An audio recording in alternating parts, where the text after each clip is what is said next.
Hey guys, welcome back this week to our weekly Bible study. We're in week 19, which is crazy of a move of God, and we're moving through this thing, but we have just been so moved by what we've seen so far, and we're going through the book of Acts as we have each week. We're going to take a few minutes today just to break it down for you. I'm John Evans, and I'm joined this week by Philip Presley, who brought the word this past week, and so we're glad to have him today. And we're going to take a few minutes, just as we always do, just to give a brief summary of the message, but then we want to be able to also take it and break it down in what I like to call palatable sizes, so that we can take and digest these things and really gnaw on them a little bit about what God maybe had for us in the message. And so I want you to start off, if you will, just to give us a broad overview of what the message was this past week, and then we're going to dive in a little bit deeper and just look at some very specific things that I thought was just pure gold. Well, when I first was contacted by this and given Acts 12, and I read through it, I thought, man, I don't know what to do with that. It was kind of, I could see some real neat stories in there, but I wasn't sure what a message was that we were trying to get out of that. So I kept reading it, kept looking at it, and again, I found 3 or 4 really neat stories that are in episodes that took place that I thought we could do something with, but just did not flow. I couldn't create a flow from one point to the next. It just seemed to be segmented, and I thought, well, maybe that's what it's supposed to be. But the more I looked at it, the more I began to see, I think the Holy Spirit was showing me, that there's an underlying issue of who's in control. Mm-hmm.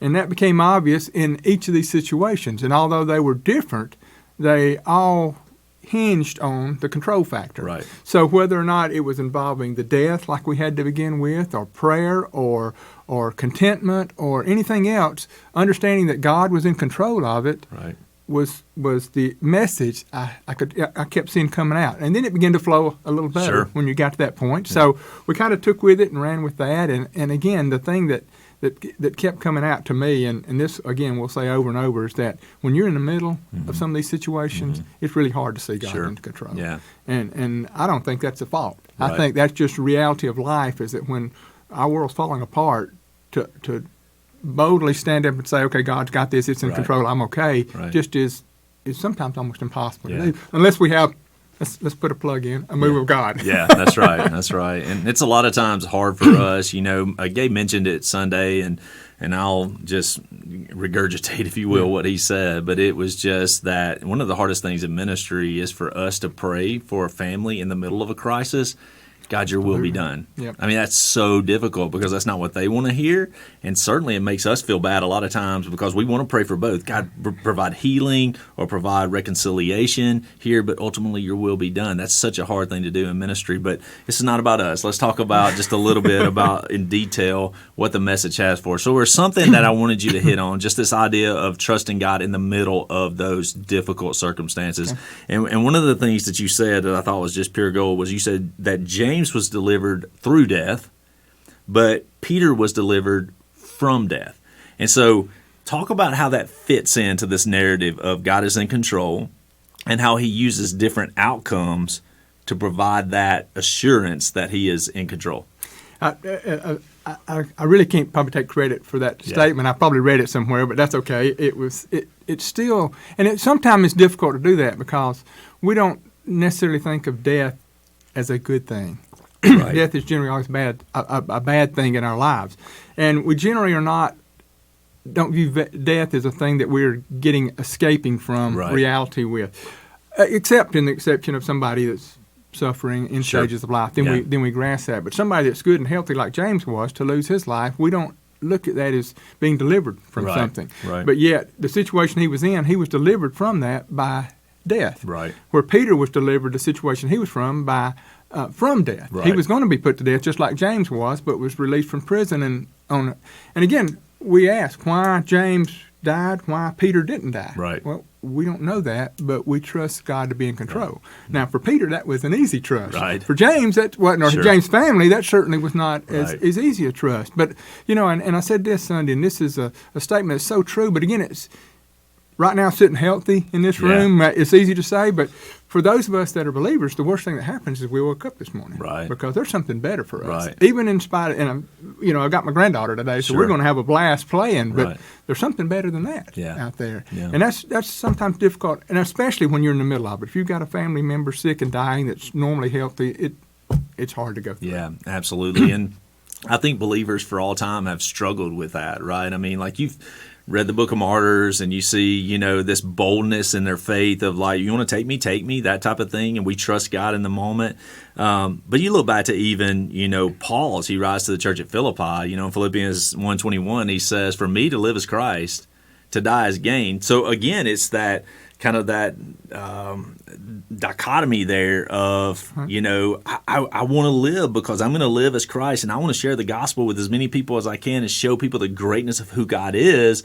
But I know death also holds this great victory for me, this great reward for me. Yep. Yeah, and so we understand, that is a point of unbalance in our lives a lot of times where we try to, figure out what is better there. And so I love that. I love how you made that connection between, James and Peter there and how, each of them were delivered, but in different ways. But it showed that God was in control of all situations. Okay, so that was good. Nobody wants us to run around saying, I'm ready to die, I'm ready to die. Of course. This doesn't fit in our world today. Of course, right. But that should be our inward attitude because, again, we get so focused on the here and now in this life, and that's just such a small part of the reality of eternity. And there's great things about what we have, right? I mean, like you said today, you're spending the day with your granddaughter. I mean, like for you, my friend, it doesn't get any better than that. It don't get any better than that. Right. I got a 19-year-old and 17-year-old. I couldn't wait to leave to go to work. No, I'm just kidding. So, all right, let's dig in again because there was something from your background, your personal background, that I want you to talk about. You told this amazing story of you used to run something called Soulstock.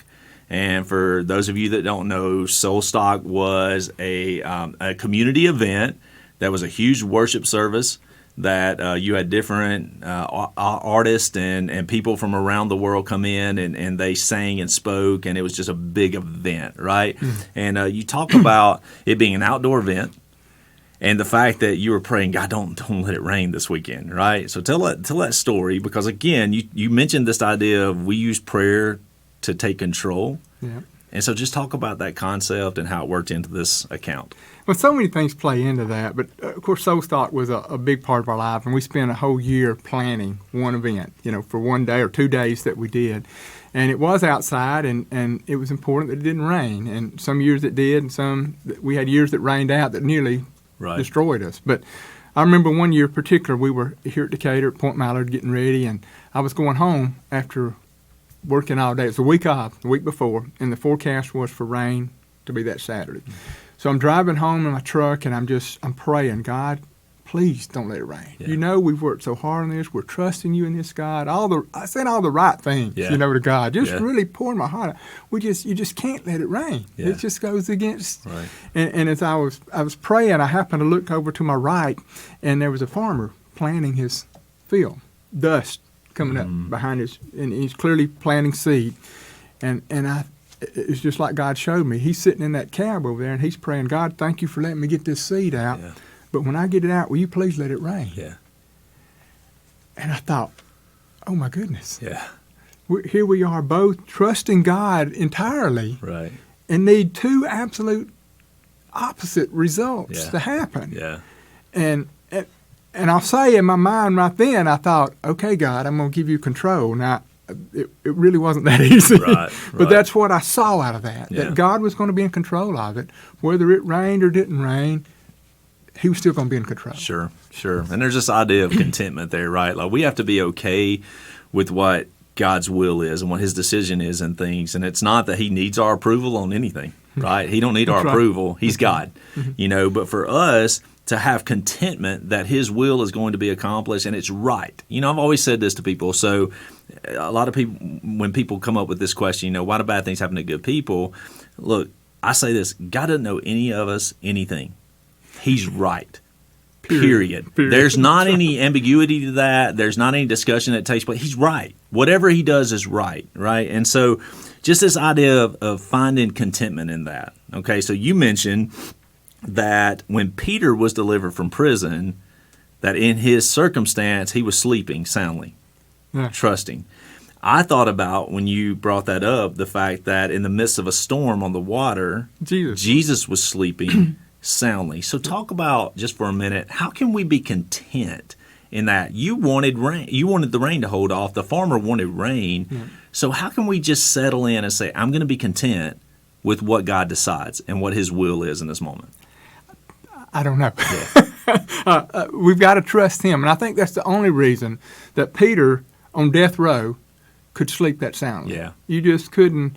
I mean, I know when I've got a decision coming up at work or something else taking place, a big decision, I lay in bed at night, my mind's racing, you toss and turn, and you don't have that peace that you get only from God. Right. But here Peter is fixing to face death, and he's sleeping so hard they had to shake him to get him away. Right. I mean, he is sleeping. Yeah. And the same thing with Jesus on the boat on the Sea of Galilee. I'm blessed to go there one time, and the boats they were on were not exactly cruise liners with nice, comfortable beds. I mean, he's curled up in a little uncomfortable place to start with. The little boat is rocking and everything. He's sound asleep because he's completely trusting his Father. Yeah. Peter's completely trusting God. Paul, in your passage in Philippians 1, the reason he can say that is because he knows that no matter what happens, whether he lives or dies, God's got things under control. Right. And again, that's easy to sit right here this morning for me to say. Of course. But when my world falls apart, and it will, can, then that's when it becomes very difficult to have that contentment.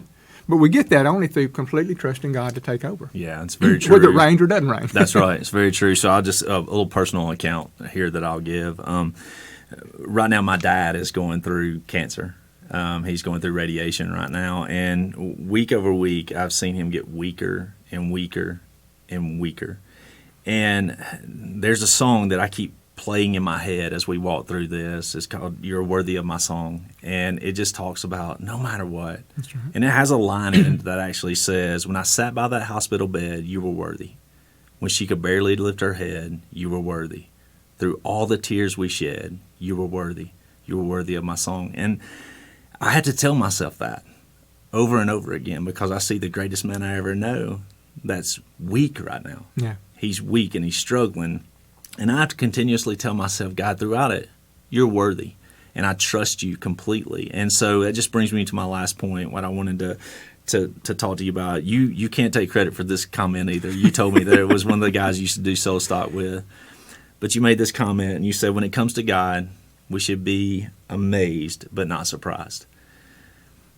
That speaks so loudly to trusting him completely. So just talk about that phrase, the genesis of that phrase, and just what that meant to you. Billy Caldwell is the one who said that. Billy is receiving his reward. Awesome. He passed away about a month and a half ago. Great guy. Prayer, understood prayer. He was one of these kind of guys that if we were standing here and you'd said that about your dad, he said, "Dear God, right now," that was the way he prayed. Yeah, There was no pretense or pretending with Billy. It was so all real. Good.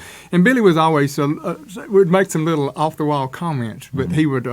One of the things he said one night when we were sitting there just in awe of something God had done with one of our Soulstock events, he said, guys, we should be amazed but not surprised. Mm-hmm. That's who our God is. Yeah. He wants his children to be happy. He wants his people to receive these things. And yes, it should amaze us that he did something that we couldn't explain or understand, but the fact that he did it, he's God. Right. And the fact that happens, and when it's easy to apply that on something that's good. That's right. It's not so easy when it's bad, because we don't understand the amazement of God in bad things sometimes. Right. And that's where the trust really has to come into play. Absolutely. And it's hard to do in those times. Yeah. But we really should be amazed at what God does every day in our lives. Yeah.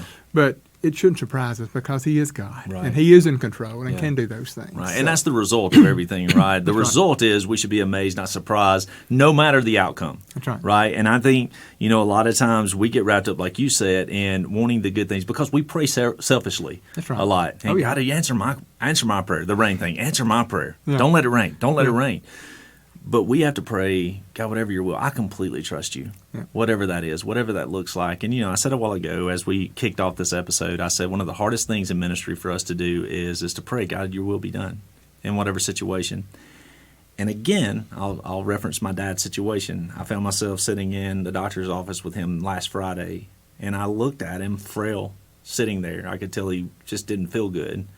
And I remember praying in my head, God, whatever, your will be done. We trust you. I trust you. I prayed with my dad as he was going back to surgery to have a tumor removed from his neck. And I prayed, God, whatever your will is, I trust you. And we do trust him with the outcome, whatever that is. Okay. Well, before I get all sloppy, running tears and snotting around, we'll close it out. But thank you guys for joining us. Philip, thank you for being faithful to bring God's word and for preaching how you preached and with such grace this past week. We appreciate it. And so we're grateful that you guys joined us today. We love you, and we are so thankful that you trust us with just helping you understand the word and diving in with it with us a little bit each week just to understand it better. We hope you guys have a great rest of your week. We'll see you Sunday at 9 and 10:45 here at LifePoint.